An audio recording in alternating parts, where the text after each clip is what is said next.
Nah, I want you to, I want to use it all. P. Diddy and Hookah needs to come out and see me. They ain't said nothing to me since my child been dead. Even when my child was dead, they didn't say nothing to me. So what do you want them to say to you? They need to come and see me. That's what they need to do. They should come and see me. P. Diddy and French.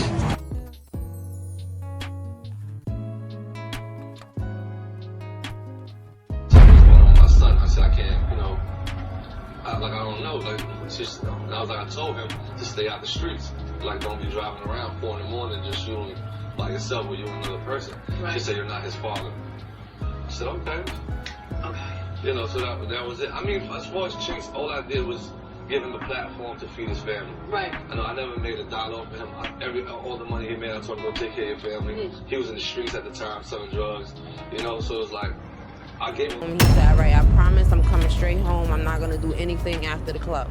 At 3 a.m., Chinx and his friend Yemen decided to head out. At that point, they then decided to head to an after-hours hookah location to continue the festivities. Why do you feel like members of his crew weren't with him that night? He was like, we have a video shoot tomorrow in Jersey. Some of the guys that rode with him all the time lived in Jersey.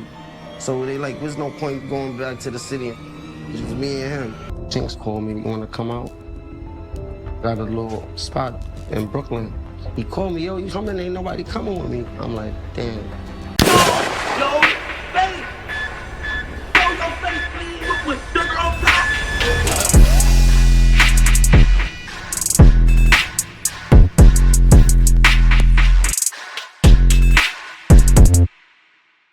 Alright y'all, now Chinx Drugz. Some of you may be familiar with his story, some of you may not.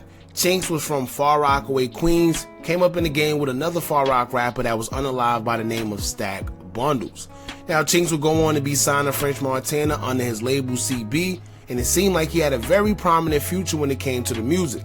Now although he had a few songs that was buzzing and he was widely known, his career would be cut short after he was shot and unalive back in 2015. Now the story goes that he was followed from a lounge as he was taking a friend to the train station to catch a train all the way to the Bronx from Queens when a gunman would pull alongside him in another car and begin firing multiple shots.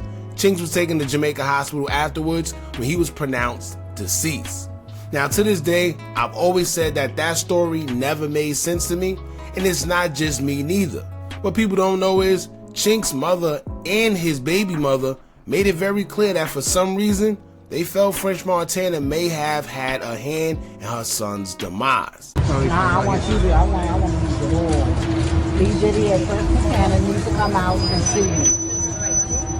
They ain't said nothing to me since my child been dead. Even when my child was dead, they didn't say nothing to me. So what do you want them to say to you? They need to come and see me. That's what they need to do. They should come and see me. P. Diddy and French. And why do you feel so strongly that they need to come forward and talk with you? Because I'm Lionel's mother. I need answers. That's why. Do you feel disrespected? All the way. Yes, they disrespect me. All the way. Not even at the funeral? At the funeral? Only thing French said to me, I asked French, why did y'all do that to my child? He said, because he wouldn't listen. And I told French, you're not his father, but I am his mother. Now, you can believe what you want. I can't tell you what did or didn't happen, but what I can say is something just don't make sense. Now, to this day, no surveillance footage of the shooting has been released, and if you're familiar with that area, you know it's heavily surveillanced because it's a bunch of stores where he was shot and unalive. And also, his friends who happen to be a French Montana affiliate who goes by the name Yemen Cheese was called out on social media as soon as everything happened. Now, not to mention, if you know anything about New York, you will wonder why someone who's affiliated with French Montana would be getting on the subway all the way from Queens to the Bronx at 1, 2, or 3 in the morning after a night out of partying. And with Chinx being who he is, why is he dropping anybody off at a subway at that time of the morning? No security, no nothing, right? We're going to get into the video and I want to know what y'all think about everything towards the end. Shout out to Dose of Mystery. I'll leave a link pinned in the comments for y'all to check out the whole video there. Make sure you hit that thumbs up button so we can get this video into the algorithm. And if you're not subscribed to the platform already, make sure you do so now. Let's get into it. Junior was gunned down on a Queen. The light, and shots just went off. But I felt something go in my ribs. I felt blood, and the shots was ringing. Boom, boom, boom, boom. The shots were so close, he jumped right on top of me. Like 2 shots that went through him, went through me too. All I heard is... The NYPD says the alleged murderer stalked Chinx and picked the perfect location, boxed in by construction barriers with no video cameras. Now, see, that's the part that's funny to me, because they said it's no video cameras. Pay attention that they say it's no video cameras. If y'all know anything about that area, there's stores all over. The position that they just showed you, it was a Chase Bank right there as well. They have a Dunkin' Donuts, they have a pizzeria, they have a deli, they have a pharmacy, they have the Chase Bank, they have a 99-cent store. They have a bunch of stores over there that has surveillance. Somehow, some way, to this day, no surveillance footage have been released. He was targeted and he was hunted. After performing in a club Sunday morning, the hip-hop artist, part of French Montana's Coke Boys, got in his car and was not far from home when a vehicle pulled up to his Porsche and opened fire. A passenger was critically injured. Lionel was hit 15 times. What has this last day and a half been like for you and for your kid? Pure torture. It's the hardest thing I've ever had to deal with. There's no pain that can compare to having to bury my husband and explain to my kids that their father's been murdered and he's not coming back.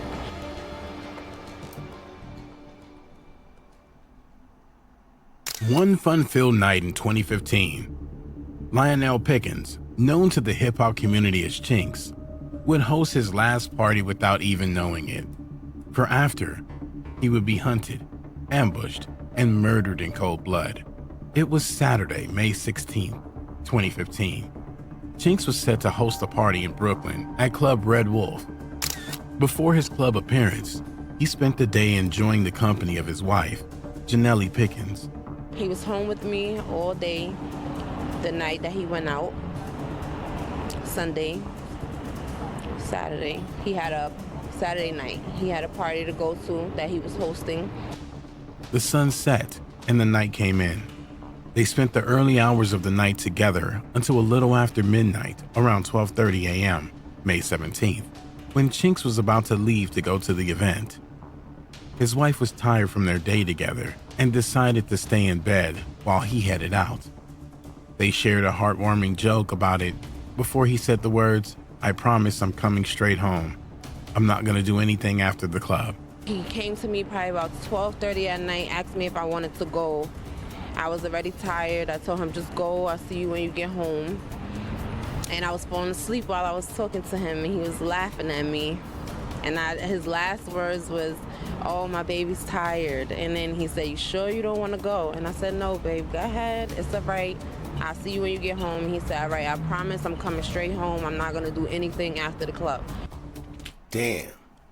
Now, you know, it's always crazy when you hear the stories of these guys before they was unalived, and you hear like what they was doing and what they said and their last words and things of that nature. But just think about it, if his girlfriend, well, his wife, actually went with him to the club, right? Would she have been shot as well? Or maybe her being there, he would have never took the friend to the subway in the first place. Right? And plus he was in a 2-door Porsche. Where was the friend going to fit it anyway? But you see what I'm saying? What if she would have went? What type of events would have turned out if she would have been with him the night he was unalived? Crazy. With that, Chinx left and went the direction of the club. At that time, he'd normally have his entourage with him that he could trust to watch his back, as he was not only at the time an artist in the spotlight to be the next big rapper signed to French Montana's Coke Boys label, but Chinx also had a past in the gang environment. On that particular night, his trusted people wasn't around. He had a video shoot the following day in New Jersey, and most of them live there. So it was decided it was best for them to stay instead of traveling to the city just to go back with him the next day. Why do you feel like members of his crew weren't with him that night? He was like, we have a video shoot tomorrow in Jersey.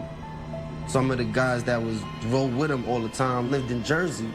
So they like, there's no point going back to the city. It's just me and him. So now you see what I'm saying? Like, what sense does that make, bro? Right? And I know y'all probably like, who could you two conspiracy? But just think about it, right? Now, what if French Montana came out and said, yo, I'm about to go to New York by myself, right? You think his security guard is going to say, yeah, French, just go by yourself? You think his friends that's really with him, like if they really your friends, you think they going to say, yeah, go by yourself? You know, you French, just do what you got to do. We're going to be back here. We're going to wait for you because you have a video shoot. Your safety ain't that important. The video shoot is more important, and, you know, we tired. So we're going to stay back here while you go to New York by yourself. Instead, Chinx called another friend and Coke Boy affiliate, Yemen Cheese, who agreed to come along as to not leave Chinx alone without anyone for support in the event something happened. Chinx called me, want to come out? Got a little spot in Brooklyn. He called me, yo, you coming? Ain't nobody coming with me. I'm like, damn. So I had no choice, so I went. Little did they know, something would happen. They arrived at the club, and it was a great turnout. Chinx was on stage performing and having a grand time. The crowd was loving it. From all accounts, it was a night to remember with no animosity or negativity lingering in the atmosphere. DJ Babyface would be the one handling the music for the event that night. It was his first time, but would unknowingly be his last time with Chinx. The event was a success.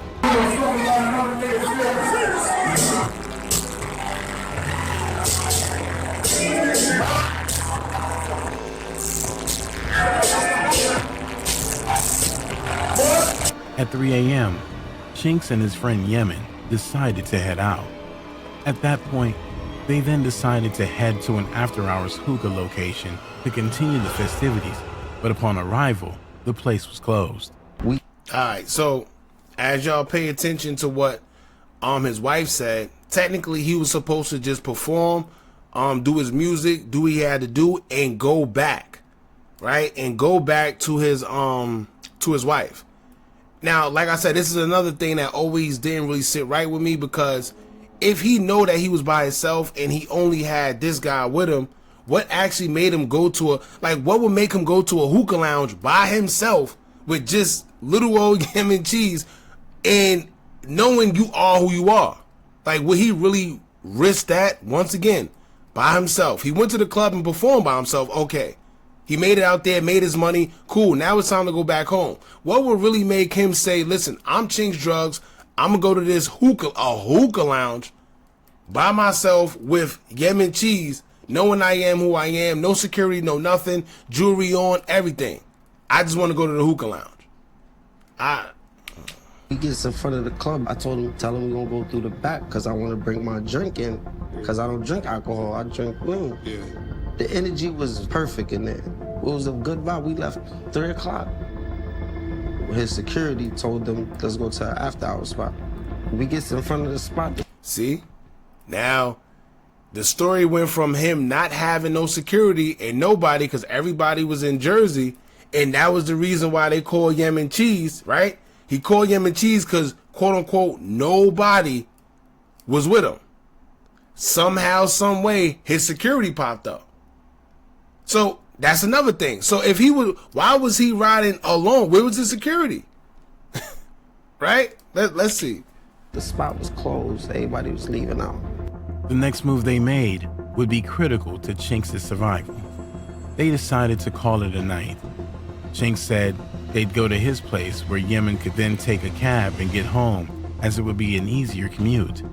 Surveillance footage from outside the hookah location shows their vehicle, a silver Porsche, leaving the area. For the next 10 to 15 minutes, they were driving, listening to Chinx's music, still high off drinking the night away. To them, it was a fun end to a hyped night. He's like, I'm gonna just take you to my crib. You could take a cab from my crib. I'm like, all right. We drove for 10, 15 minutes. Mind you, I'm highed up. I'm sipping lean, I'm lit. He's lit too, we listening to his album. Seconds later, around 4 a.m., their vehicle stopped at a red light. That's when assailants that were tailing their vehicle took their moment to strike. Gunshots were heard, and at that point, Yemen felt something pierce into his ribs. Then he felt blood coming from his side, but had no time to react before more shots started firing into the vehicle. We're not paying attention about nothing. He's just driving. I think he stopped at a light, and shots just went off. But I felt something go on my ribs. I felt blood, and the shots was ringing. Boom, boom, boom, boom. Chinx would jump on top of Yemen, taking the brunt of the attack, being hit upwards of 7 times, while Yemen was hit twice, one bullet puncturing his lungs. The shots were so close, he jumped right on top of me. Like 2 shots that went through him, went through me too. All I heard is, It's almost as if he knew he wouldn't make it out alive and tried to at least save the life of his friend. One of those bullets struck 27-year-old Antar Al-Ziadi and pierced his lung. He believes Chinx shielded him and may even have saved his life. a drive-by passed him. Alright, see, I hate the fact that they be trying to make it sound like, do you really think Chinx, like anybody in this world for that fact, I mean for that matter, right? Somebody come alongside of you and they start shooting, you really think he's trying to shield Yemen? No, he's not. He's trying to wonder why you still in the car. If anything, he's trying to wonder why you not getting out this car, because they on my side firing. I mean, he's not trying to shield him. He trying to get out that car. He trying to get out that position. That's what he's trying to do. He tried to shield you. Ambushed us and start shooting up the car. I got shot, and when I got shot, I went down, and he jumped on top of me and took the rest of the shots. I got shot like 1 time. He got shot probably like 7 to 8 times. At that point, the timer on Chinx's life was quickly ticking down. He was still alive after the attack, and with his last breath told Yemen to drive. Being in critical condition himself, he reached over to the steering wheel and was able to steer the car a short distance before hitting a parked car in front of Dunkin' Donuts as the assailant's vehicle made their escape. Now, I want y'all to pay attention because, like I said, I'm very familiar with this area, right? Pay attention to this area right here. Now, where you see they took a picture from, that's Dunkin' Donuts right there. The light that they're talking about is literally on this side. Y'all can't see it, but it's literally on this side. Or it could be right here. However, they say it's no surveillance, which, like I said, doesn't make sense. This 99-cent store, like I told y'all before, is right here. Then the Dunkin' Donuts is right. Since when y'all know Dunkin' Donuts for not having surveillance? Right? Then there's a Chase Bank on this side right here, opposite of the street, and you know they got surveillance. And if you want to get a little more technical, they have another store right next to Dunkin' Donuts. I think it's like a phone store or something like that. And I know for sure they have surveillance. So how is it that, what is it, 10 years?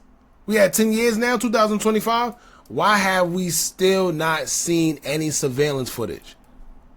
Right? Pay attention to that. And we live in a world where surveillance footage is put out. Your favorite artist or anybody, something happened to them, y'all see the footage getting put out probably in the next day. Why has it been like 10 years and we haven't seen no surveillance footage?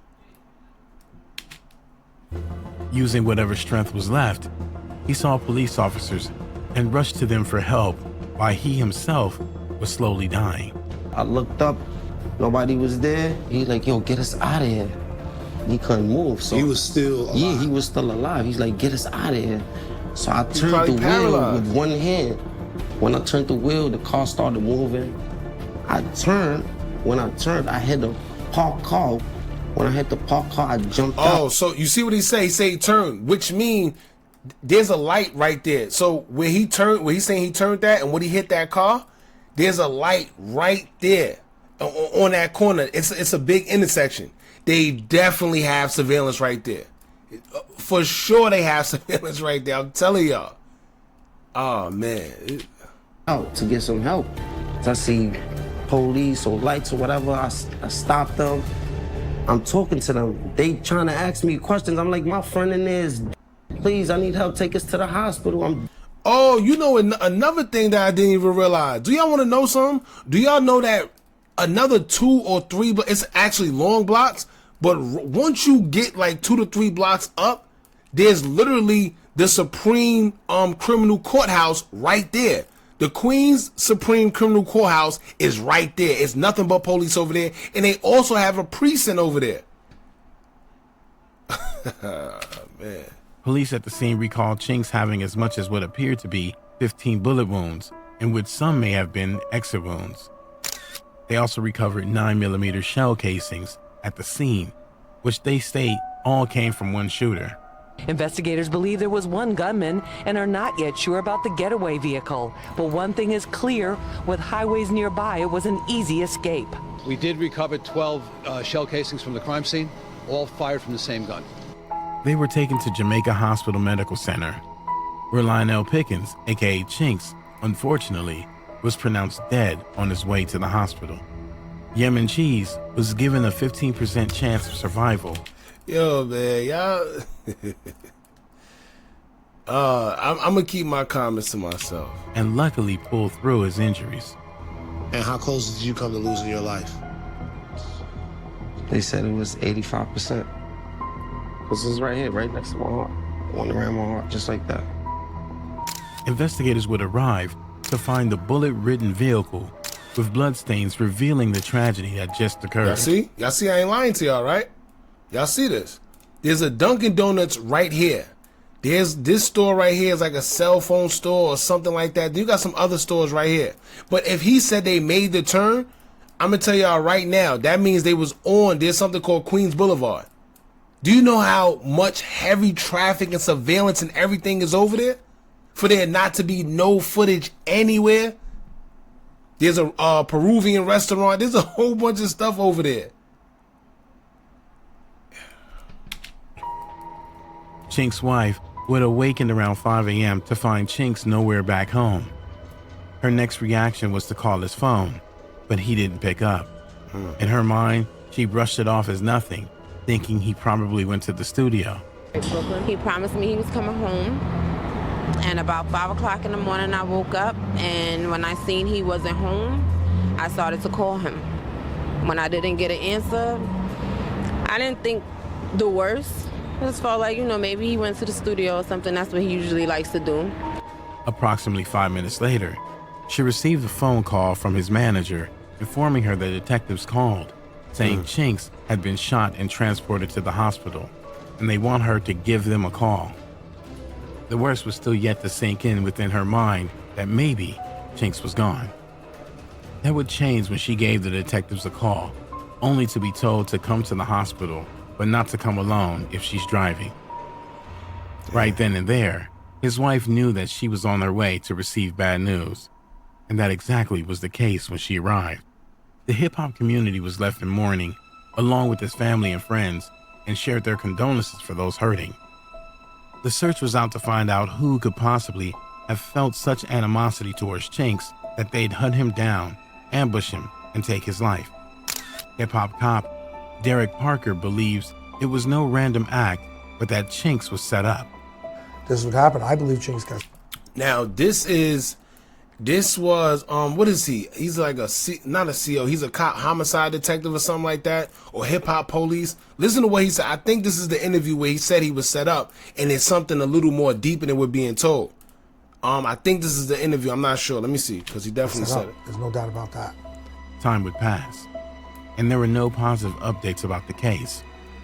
Persons began fearing the case would run cold like so many hip-hop homicides prior. It has been nearly 6 months since Chinx's. Tonight his killer is still on the loose, and now there are growing concerns his will become yet another unsolved hip-hop mystery. But it's not because the cops aren't trying. The region had little camera footage. The perpetrators timed their attack in a blind spot where you see what I'm saying? I hate, and they keep posting that narrative. They keep putting that out there. Not just this guy that's narrating the story, but the news. The news kept saying that there's no surveillance. And if you familiar with that area, you know that they are completely lying. I just broke it down for y'all before. It's definitely surveillance over there. Construction work was being done. The NYPD says the alleged murderer stalked Chinx and picked the perfect location, boxed in by construction barriers. Now, here's the thing, right? This can't be the area that they're saying that he, alright, if you pay attention, right? Yemen said they made a right after the light. Remember I told y'all this is a big intersection? So what this is right here, this is the intersection that's on a complete other side. It's this intersection right here. If you make a right, you're going to have to make a left to go where they was. But he didn't say that. He said they just made a right, and then that's when he crashed. So once again, in order for him to be where that car was positioned, and from this angle, it would have to be a right, and then they would have to make the left. Yemen never said they made a left. He said they just made a right, which means they was not at this light. I'm telling y'all, man, these... With no video cameras. That would change approximately 5 months after Chinx lost his life. According to the detectives, an aspiring rapper by the name of Quincy Homer was pulled over by the cops. They were smoking dope and arrested. The cops found a .45 caliber pistol in the vehicle. While being interviewed by detectives, Quincy would state that he knows the guys who carried out the hit on Chinx, and that would be the turning point in the case. What? Really? Really? So you mean to tell me this man, because he got caught with a weapon and smoking what they said dope, I guess to get out of just pure randomness, he says, well, I know who took the life of Chinx Drugz. Come on, man. Helped you break it open. Yeah, so our biggest lead happened 5 months later. Quincy Homer is pulled over by the police. They were smoked. They're all arrested and they recover a .45 caliber pistol. Quincy is interviewed by detectives and he proceeds to say that he knows 2 guys at Chinx. Detectives would set up a proffer interview for Quincy to tell them everything he knows about the hit, but he never showed up to court. The reason later being found out to be because he was involved in a bank heist in November 2015 at a Wells Fargo bank in Hempstead, Long Island, and he was luckily ID'd as one of the assailants of the incident that stole $375,710. We set up what's called a proffer interview, and he's going to tell us everything he knows about Chinx. Sure enough, he doesn't show up for court, so Quincy's on the run. Turns out the reason he didn't show up for court is that they did a bank robbery in Hempstead, Long Island. Quincy is ID'd. During the incident, Quincy bashed a bank employee in the face with an AK-47 rifle as he and others proceeded to announce a robbery. Detectives caught their big break. From that incident, they obtained an old cell phone number belonging to Quincy, and pulling data, they found out that Quincy's cell phone was at the Red Wolf Club that night Chinx lost his life. Not only that, the cell phone also pinned Quincy at being at the hookah bar Chinx and Yemen went to, and then at the crime scene, leading to detectives discovering that Quincy allegedly stalked, hunted, and sprayed Chinx's car with bullets so many times that he knew he would not survive. 32-year-old Quincy Homer was already locked up facing charges from the bank heist. From that, we got Quincy's cell phone number and another cell phone that he was using. Sure enough, Quincy's number was at the scene where Chinx was in Brooklyn giving a concert. Wow. And up in Queens at the hookah bar and at the site. So he was following him. He didn't follow him. They hunted Chinx down. And the second suspect, not buying it. I ain't gonna lie to you, not buying, but anyway. 26-year-old Jamar Hill, who was already locked up on a 5-year sentence since May 2015 for a separate burglary, was also pinned down as the other person involved in Chinx's hit. It took approximately 2.5 years, but on December 14th, 2017, detectives gathered enough evidence to arrest both men who were already locked up on charges connected to Chinx's hit. Why did you do it?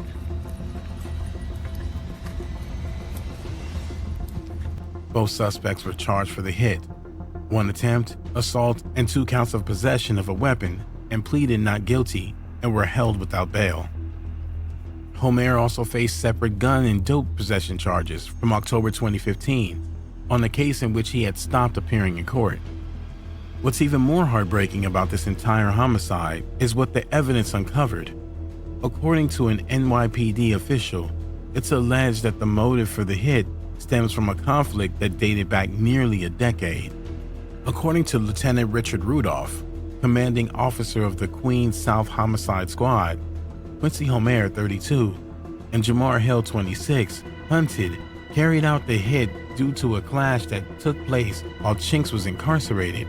According to Rudolph, Chinx and Homer fought each other on September 27, 2009, while both were housed on Rikers Island, and Quincy Homer probably got the worst of the beating and wanted revenge. Even more so when he saw Chinx's career was blowing up and not his. The feud would reignite years later when Homer showed up at Chinx's performance at Soundgarden Hall in Philadelphia on April 24, 2015. The two would get into a verbal altercation, which allegedly resulted in Homer being blacklisted from the other rap stars, which only enraged his jealousy and anger more on his quest for revenge. What about his alleged? What can you tell me about Quincy Homer? He was an up-and-coming rapper himself. They were at a concert hall there in Philadelphia. He had words with Chinx. There was an old beef. He was upset about that. The rest was history, leading to the hit of Chinx. Now that the suspects were apprehended, close friend and label boss French Montana recalled seeing Quincy Homer at Chinx's funeral. And you really look at the that Chinx was at the funeral. This piece of information in itself nearly also resulted in another innocent man getting into trouble unprovoked. Fans and bloggers, reaching for any news to boost their fame, began searching for evidence. Quincy Homer was spotted at the funeral, and a series of photos began circulating with the alleged evidence. However, the person that's allegedly in the photos with Chinx's hat on later came out stating he was not Homer and urged persons to stop tagging him as the one responsible, as he was actually a close friend of Chinx. Oh, see? See? Now here's my thing. How is it that you have French Montana saying that? If anybody, he's the closest of the closest. Why is he running with the narrative that this guy was at the funeral if this Ben came out? Remember, he did the Mav Hoffa interview after all this came out. Why would he run and push that narrative? Knowing that Chinx's wife said that's not him. He was not Homer, but looked similar to him and went by the name Tana Street Heat on his social media platform. His Instagram now, Tana Street Heat TV. Things were spiraling out of control. Chinx was clearly loved, and persons were out to gather whatever evidence they could to smear his killer for all to see, while others were just out to ride the wave of fame, putting information, even if it could have gone terribly wrong, identifying the wrong person. Another piece of critical information that was also spread by some was that Jamar Hill passed away of a heart attack in 2018, but that was incorrect. The person who suffered a heart attack was the defense attorney of Jamar, who went by the name Duran Castro. Currently, the case is still underway. Both are looking at 25 to life if found guilty. In July 2018, one of the suspects, Jamar Hill, agreed to cooperate with authorities to enter into a plea deal. But to date, the case is still active. Quincy, why did you do it? Why did you do it?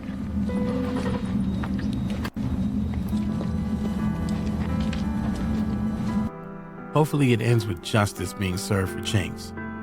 Rest in peace, Chinx. All right, y'all. So in a nutshell, like I told y'all before, something is just weird about that whole case. I can't put my finger on it, but just from the surveillance, and that's why I emphasize that surveillance stuff so much, because I felt it was weird before hearing the story and how everything transpired, but then once they kept harboring on the fact that they say that it's no surveillance footage, that's the part that raises an eyebrow. Like I said, for y'all, if y'all familiar with that area, if you familiar with Queens period, please get in the comments and let us know. Because if y'all know like we know, that area is full of surveillance.